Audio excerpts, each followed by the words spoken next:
যে বা যারাই ছাত্র আন্দোলনে শিক্ষার্থীদের অসহযোগিতা এবং হেনস্থা করেছে তদন্ত সাপেক্ষে তাদের বিচারের আওতায় আনা হবে বলে জানিয়েছেন ঢাকা মহানগর মহিলা কলেজের নবনিযুক্ত গভর্নিং বডির সভাপতি অবসরপ্রাপ্ত মেজর জেনারেল ডক্টর ময়নুল ইসলাম আখন্দ।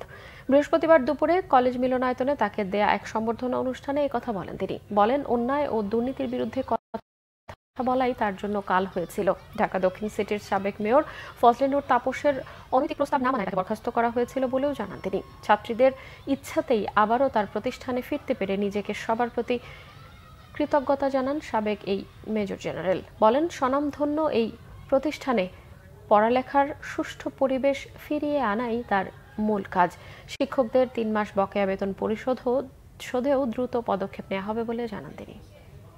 উনি আসলে অনেক দুর্নীতি বন্ধ হয়ে যাবে দেখে কিছু স্পেশালি কিছু টিচার চায় না যে উনি আসুক। যারা গত পরশুদিন আমি সহ আমার কোঅর্ডিনেটর ছিলেন এবং আমার সাথে আমার আরো কিছু শিক্ষার্থী ছিলেন, আমাদের উপর অ্যাটাক করে। তারা মনিরুল স্যারকে আসতেই দিবে না। তার প্রধান কারণ হচ্ছে তাদের দুর্নীতি বন্ধ হয়ে যাবে, কোচিং ব্যবসা বন্ধ হয়ে যাবে। তিনি যখন আমাদের কলেজে ছিল, তিনি আমাদের কলেজটাকে একটা সুষ্ঠু পরিবেশ দিয়েছিল। জাতীয় বিশ্ববিদ্যালয়ের শ্রদ্ধেয় ভাইস চ্যান্সেলর ডক্টর আমানুল্লাহ স্যারকে ধন্যবাদ জানাচ্ছি গভর্নিং বডির মেম্বার হিসাবে নিয়োগ দেওয়ার জন্য।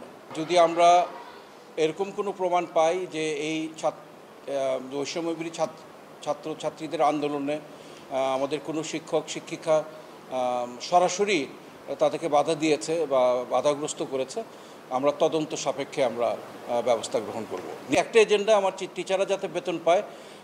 আমি যখন কলেজের প্রিন্সিপাল ছিলাম তখন প্রাক্তন মেয়র ফজলে নূর তাপস আমাকে বাধ্য করছিল যে আমাদের অ্যাকাউন্টটা সোনালী ব্যাংক থেকে মধুমতি ব্যাংকে নিয়ে যাওয়ার জন্য। উনি এটার মালিক, আমি সেটাতে রাজি হই নাই।